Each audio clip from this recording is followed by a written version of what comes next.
Hello friends नमस्कार आज नुआ भिडियो पुणी थे आपण मानक स्वागत जय जगन्नाथ बंधुगण एवं शुणु अष्टमी दिन संध्या समय घरर ऐशान्य कोण घीओ दीपरे केसर पकाई जालिपा द्वारा धन प्राप्तिर जोग सृष्टि होता है। शुक्रवार दिन गोटे पद्मफूल आनी घरे पैसा रखुवा स्थान रखा उचित मन रखु यह द्वारा आर्थिक स्थिति रे सुधार आसी था। बंधुगण एवं शुणु वास्तुशास्त्र अनुसार शुक्रवार दिन सकाळु धला वस्त्र पिंधि लक्ष्मी को पद्मफूल अर्पण करने द्वारा लक्ष्मी कृपा लाभ होता है। जदि घरे शुक्रवार दिन श्री स्रोत किंबा लक्ष्मी स्रोत पाठ करा जाए तेबे घरे धन संपत्ति वृद्धि होता है। घरे बेकार पड़िथिबा जिनिस रखिबा उचित नुहे मन रखु बंधुगण यह कले आपण मानकर मंगल हब किंतु बंद होई पड़िथिबा विद्युत उपकरण रखिबा द्वारा नकारात्मक शक्ति वृद्धि होता है। बंधुगण घर पोछा लगाइबा समय रे पानी रे अल्प लुण पकाई पोछा लगाइबा द्वारा शुभ्रता वृद्धि होता है। घरर मुख्य द्वार सामने मन रखु जोता चपल रखिबा अनुचित यह द्वारा अशुभता देखा देता है। बंधुगण मन रखु घरर मुख्य द्वार रे स्वस्तिक चिन्ह किंबा त्रिशूल चिन्ह लगाइबा द्वारा बहुत शुभ होता है एवं घरे सुख सौभाग्य वृद्धि होता है। घरर मुख्य द्वार रे रंगोली करिबा द्वारा एवं फूल रे सजाइबा द्वारा सकारात्मक शक्ति वृद्धि होता है। बंधुगण एवं लक्ष्मीकर आगमन होता है। प्रति गुरुवार दिन ओस्त गछरे जलदान करने द्वारा एवं मथारे केसर तिलक लगाइबा द्वारा धन प्राप्ति होता है। शनिवार दिन कला कुकुर को रुटी रे सोरिष तेल मारी खुआइले धन लाभ रे आसुथिबा बाधा विघ्न दूर होता है। बंधुगण मन रखु यह कले आपण मानकर निश्चिंत मंगल हेब।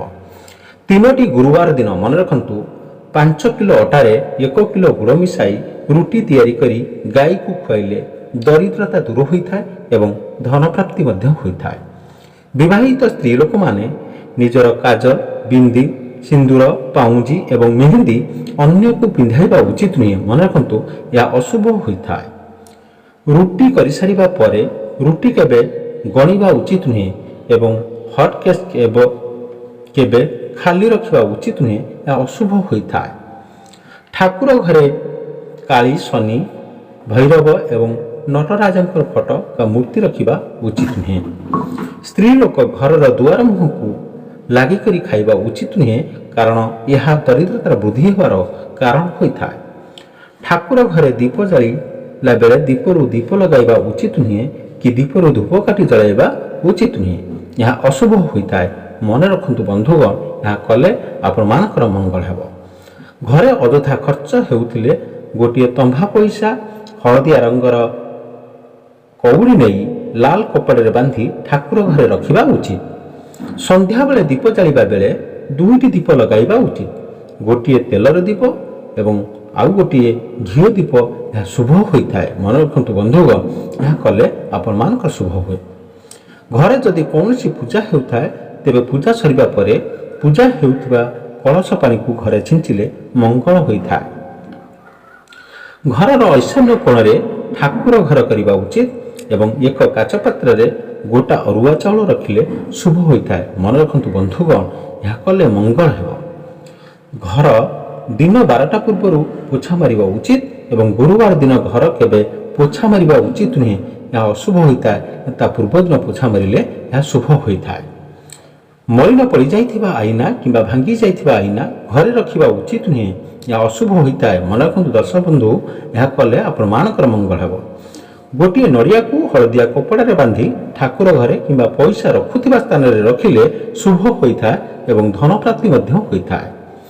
मन रखु दर्शक बंधु गुरुवार दिन गोटे हलदिया कपड़े चाउल नड़िया गुआ पैसा एवं हलदी को बांधि प्रत्येक दिन पूजा कले धन प्राप्ति होता है। बंधुगण मन रखु जदि प्रत्येक दिन घर बाहर किछि ना किछि दान करने द्वारा लक्ष्मी कृपा मिलता है एवं धन वृद्धि होता है।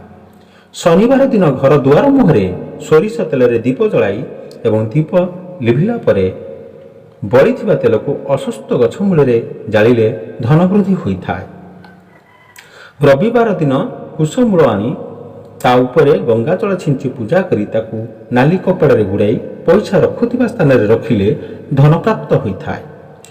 ଯଦି ଅମୃତ ବେଳାରେ ପଶ୍ଚିମକୁ ମୁହଁ କରି ଖୋଲା ଜାଗାରେ ହାତ ଆକାଶକୁ ଉଠାଇ ଲକ୍ଷ୍ମୀଙ୍କୁ ସ୍ମରଣ କଲେ ଏବଂ ହାତକୁ ମୁହଁରେ ଲଗାଇଲେ କିଛି ଦିନ ମଧ୍ୟରେ ଧନ ପ୍ରାପ୍ତି ହୋଇଥାଏ।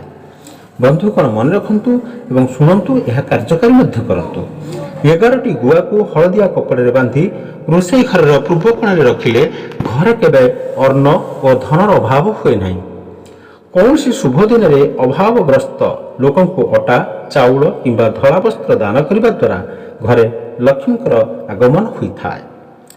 ଘରେ ଲକ୍ଷ୍ମୀଙ୍କୁ ପୂଜା କରିବା ପରେ ଦକ୍ଷିଣବର୍ତ୍ତୀ ଶଙ୍ଖରେ ଚାଉଳ ଏବଂ ଗୋଲାପ ପାଖୁଡ଼ା ରଖିବା ଦ୍ୱାରା ଧନପ୍ରାପ୍ତିର ଯୋଗ ସୃଷ୍ଟି ହୋଇଥାଏ। ଯେକୌଣସି ଶୁଭ ଦିନରେ ବାଦୁଡ଼ି ରହୁଥିବା ଗଛକୁ ଡାଳ ଖଣ୍ଡେ ଆଣି ଘରେ ଲୁଚାଇ କରି ରଖିଲେ ଧନ ବୃଦ୍ଧି ହୋଇଥାଏ। କୌଣସି ନିର୍ଧନ ବ୍ୟକ୍ତି, ରୋଗୀ କିମ୍ବା ଅଭାବଗ୍ରସ୍ତ ଲୋକଙ୍କୁ ଅର୍ଥଦାନ କରିବା ଦ୍ୱାରା ସବୁବେଳେ ଲକ୍ଷ୍ମୀଙ୍କର କୃପା ମିଳିଥାଏ। ବନ୍ଧୁଗଣ, ଏପର୍ଯ୍ୟନ୍ତ ଯଦି ଭିଡ଼ିଓକୁ ଲାଇକ୍ କରିନାହାନ୍ତି ପ୍ଲିଜ୍ ଭିଡ଼ିଓକୁ ଲାଇକ୍ କରିଦିଅନ୍ତୁ ଏବଂ ଚ୍ୟାନେଲରେ ନୂଆ ଥିଲେ ଚ୍ୟାନେଲକୁ ସବସ୍କ୍ରାଇବ୍ କରିଦିଅନ୍ତୁ। କୌଣସି କନ୍ୟାର ବିବାହ କିମ୍ବା ବିଦ୍ୟା ଅଧ୍ୟୟନରେ ଆର୍ଥିକ ସାହାଯ୍ୟ କରିବା ଦ୍ୱାରା ଲକ୍ଷ୍ମୀଙ୍କର କୃପା ଲାଭ ହୋଇଥାଏ। ଶୁକ୍ରବାର ଦିନ ଲକ୍ଷ୍ମୀଙ୍କୁ ପୂଜା କରି ତାକୁ ଲବଙ୍ଗ ଅର୍ପଣ କରିବା ଦ୍ୱାରା ବାଣିଜ୍ୟ ବ୍ୟବସାୟରେ ବୃଦ୍ଧି ହୋଇଥାଏ। ଶୁକ୍ରବାର କିମ୍ବା ଧନତେରସ ଦିନ ମୟୂର ଯେଉଁଠାରେ ନୃତ୍ୟ କରୁଥାଏ ସେଠାରୁ ମାଟି ଆଣି ତାକୁ ଲକ୍ଷ୍ମୀଙ୍କ ପାଖରେ ପୂଜା କରି ଲାଲ କପଡ଼ାରେ ବାନ୍ଧି ଘରେ ରଖିଲେ ଧନର ବୃଦ୍ଧି ହୋଇଥାଏ। ଗୁରୁବାର କିମ୍ବା ଶୁକ୍ରବାର ଦିନ କୌଣସି ମନ୍ଦିର ପରିସରରେ କଦଳୀ ଗଛ ଲଗାଇଲେ ଭାଗ୍ୟ ଉଦୟ ହୋଇଥାଏ ଏବଂ ଲକ୍ଷ୍ମୀର କୃପା ମଧ୍ୟ ମିଳିଥାଏ। ଯେଉଁ ଘରେ ପ୍ରତ୍ୟେକ ଦିନ ଗାଈକୁ ରୁଟି ଖାଇବାକୁ ଦିଆଯାଏ ସେଠାରେ ଲକ୍ଷ୍ମୀଙ୍କର କୃପା ସବୁବେଳେ ରହିଥାଏ। ଯେଉଁ ଘରେ ସ୍ତ୍ରୀ ଲୋକମାନଙ୍କର ଅପମାନ ହୁଏ ଏବଂ ଘରର ଲକ୍ଷ୍ମୀଙ୍କୁ ଖରାପ କଥା କୁହାଯାଏ ସେଠାରେ ଲକ୍ଷ୍ମୀ ବାସ କରନ୍ତି ନାହିଁ। ଯେଉଁ ଘରର ଲୋକମାନେ ଅନ୍ୟାୟ ଉପାୟରେ ପଇସା ରୋଜଗାର କରିଥାନ୍ତି କିମ୍ବା ଅନ୍ୟକୁ ଧୋକା ଦେଇଥାନ୍ତି ସେହି ଘରେ ଲକ୍ଷ୍ମୀ ପ୍ରବେଶ କରନ୍ତି ନାହିଁ। ବନ୍ଧୁଗଣ, ଏବେ ଶୁଣନ୍ତୁ, ଯେଉଁ ଘରର ଲୋକମାନେ ଅଳସୁଆ ହୋଇଥାନ୍ତି ଏବଂ ଘର ସଫାସୁତୁରା ରଖନ୍ତି ନାହିଁ ସେହି ଘରେ ଲକ୍ଷ୍ମୀ ପ୍ରବେଶ କରନ୍ତି ନାହିଁ। ବନ୍ଧୁଗଣ ମନେ ରଖନ୍ତୁ, ଏହା କଲେ ଆପଣମାନଙ୍କର ବା ଏହା ମାନିଲେ ଆପଣମାନଙ୍କର ମଙ୍ଗଳ ହେବ। ଯେଉଁ ଘରେ ସକାଳେ ସନ୍ଧ୍ୟାବେଳେ ଦୀପ ଜଳାଯାଏ ନାହିଁ ସେହି ଘରେ ଲକ୍ଷ୍ମୀ ପ୍ରବେଶ କରନ୍ତି ନାହିଁ। ଯେଉଁ ଘରେ ପଣ୍ଡିତ, ଜ୍ଞାନୀ ଏବଂ ଗୁରୁଜନମାନଙ୍କର ଅପମାନ ହୋଇଥାଏ କିମ୍ବା ଅନାଦର ହୋଇଥାଏ ସେଠାରେ ଲକ୍ଷ୍ମୀ ବାସ କରନ୍ତି ନାହିଁ।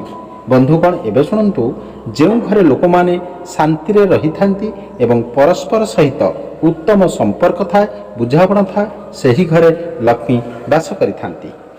ଯେଉଁ ଲୋକମାନେ କଥା କଥାରେ ରାଗି ଯାଇଥାନ୍ତି ଏବଂ ନିଜ ଦୋଷ ଅନ୍ୟ ଉପରେ ସଦାବେଳେ ଲଦି ଦିଅନ୍ତି ସେମାନଙ୍କର ଘରେ ଲକ୍ଷ୍ମୀ ଠାକୁରାଣୀ ରହନ୍ତି ନାହିଁ।